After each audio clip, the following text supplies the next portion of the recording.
Sa pagkumpas ng iyong kamay, aking landas ginagabay.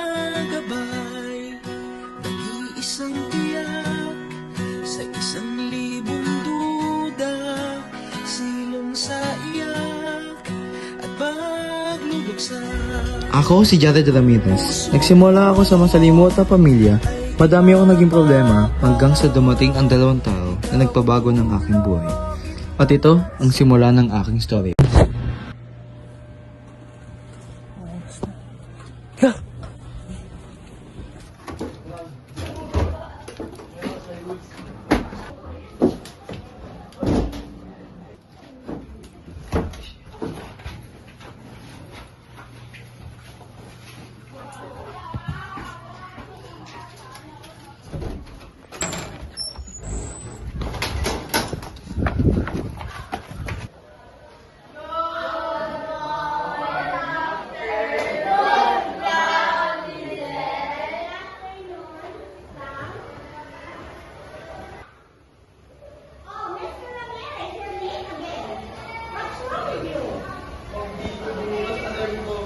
It's not about explanation, it's not a violation.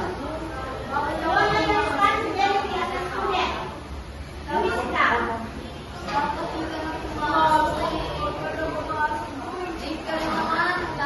Friday, Monday. Ramirez. 5 again, out of 10. Bagsak na naman.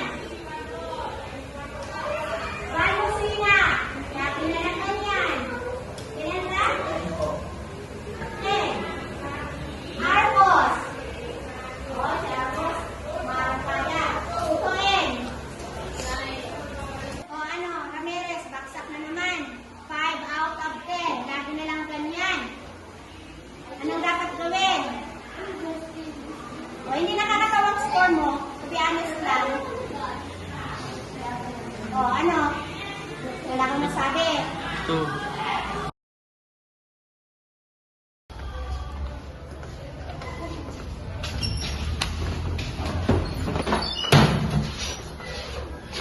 Ba't ka pa pumasok? Alam mo naman late ka na. Tsaka, kaya ka lang naman pumasok dito dahil sa scholarship mo. Walang paki. Ikaw na naman, napapagod na kami makita ka araw-araw. Gusto mo ba?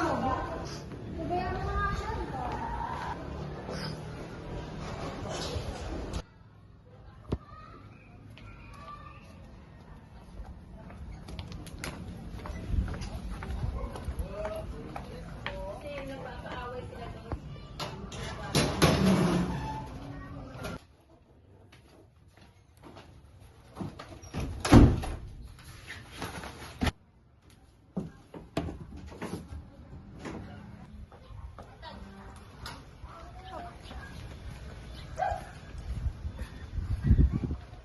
Jared!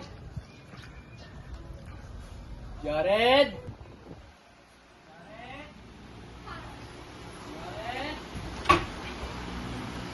Jared!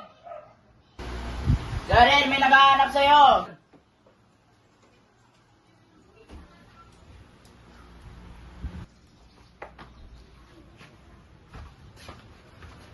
Ano kailangan mo dito, Gab? Pwede pa tayo mag-usap sa loob ng bahay mo? May mga sabihin sa'yo. Ano bang sasabihin mo, Gab? May malaga lang ako sasabihin sa'yo.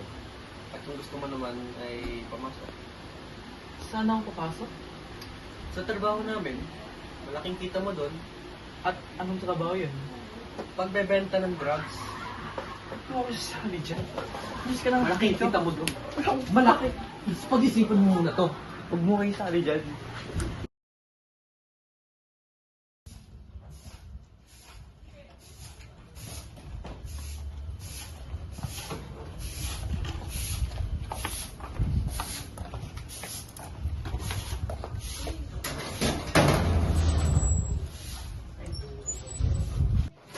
Ano naman napunta yung mga pera natin?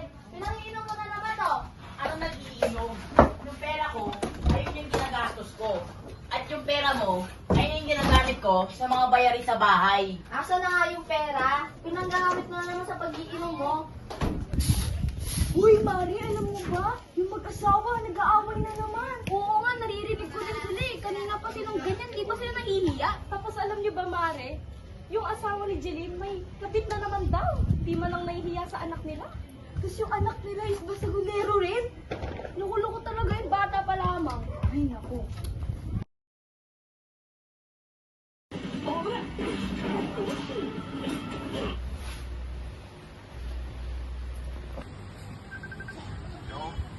Gab, gusto ko nang subukan yung inaalok mo. Pwede pa ba? Oo naman, pwede pa. Magkikita tayo. Sige. Meet tayo sa kanto.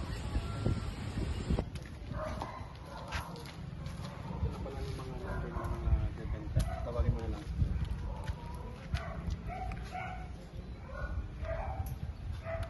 Nasaan yung mga bebenta ko? Ito.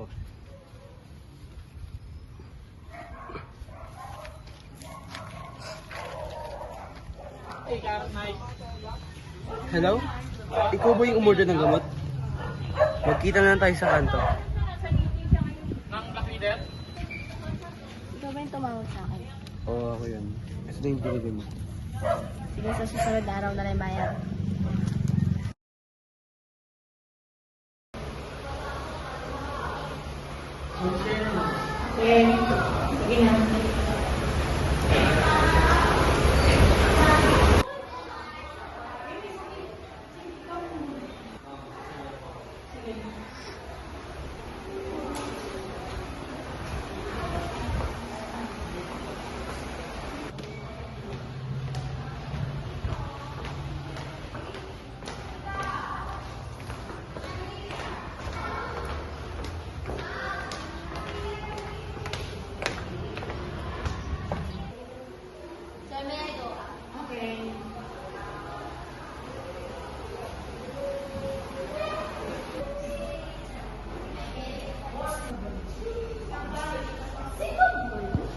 Nasili mo?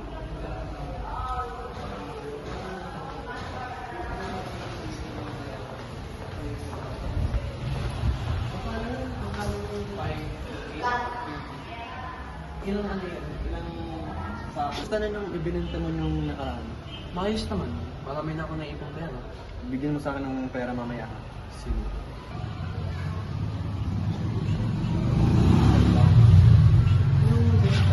Pwede tayo sa room. Sige, ikaw muna kasi baka malata tayo ng picture. Uy, girls! Alam niyo ba? May narinig ako sa hallway.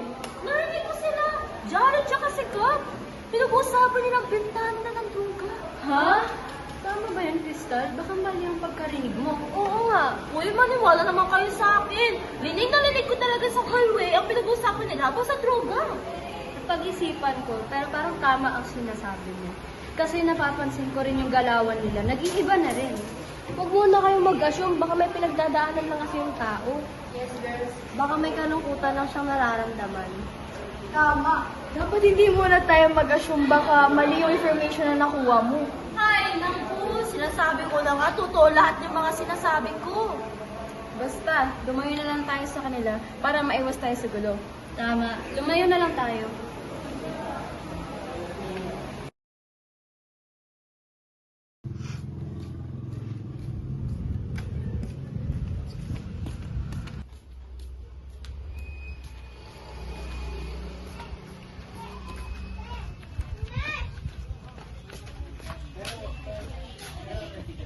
Tao po!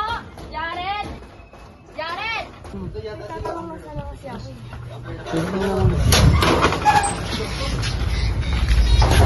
Dito ako na.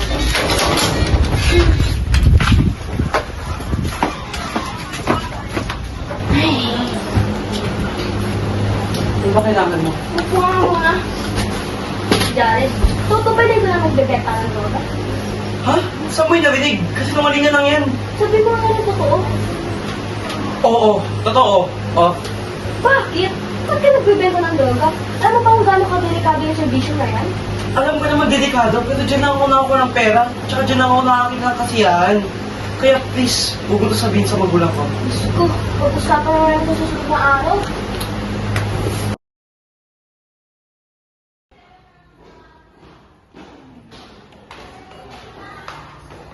Uy, Gab, ano yan? Ha? Wala to, wala akong Bakit ka na magsinungaling? May nakita akong hawak na ito. Oo nga, sabihin mo na kaya ba? Ano na hindi mo kaya na? Sama ko.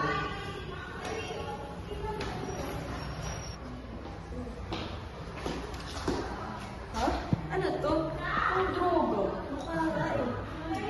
Totoo ba yung sinasabi nila? Oo, totoo eh. Parang may nasabihin ko. Hala!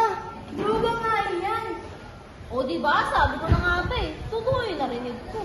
Paano na? Hindi ba natin to sasabihin kay ma'am? Hindi na, kahit kami na lang gagawa ng paraan. Oo nga, parang maiwas sa gulo.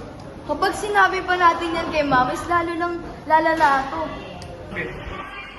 Amber, bakit kaya bigla ang bago si na Jared? Huwag na nakakasin ko dito. Puntahan kaya natin mamaya. Oo, pagkatapos ng klase.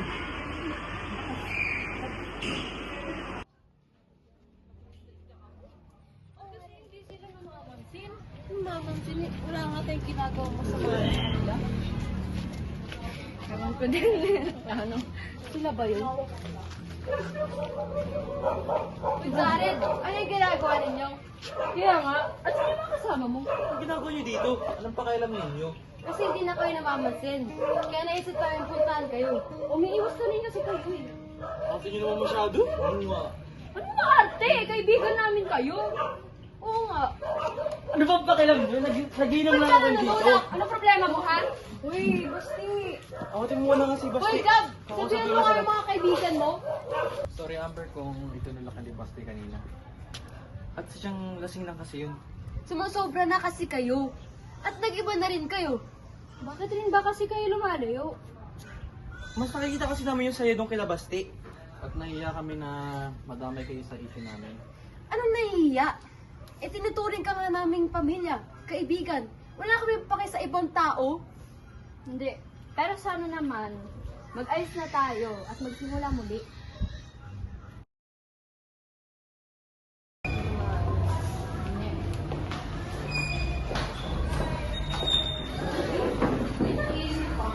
Ate, ano kaya? Bakit kaya hindi na lang natin tulungan sina Jared at Gab? Ha? Paano naman natin matutulungan? Sa pamamagitan ng pagtutulong natin sa pag-aaral nila. Simula nakilala namin sila Amber, ay biglang naglaho ang lungkot o sakit na nararamdaman namin noon at nilimot nila ang pait ng aming buhay. Sa patuloy kong pagtumbang sa magandaan, ay doon ko naramdaman ang pagod sa aking mga paa habang nilakbay ang mga pangarap sa buhay. Kaya sa mga kabataan dyan, ay hindi pa tapos ang pag-asa.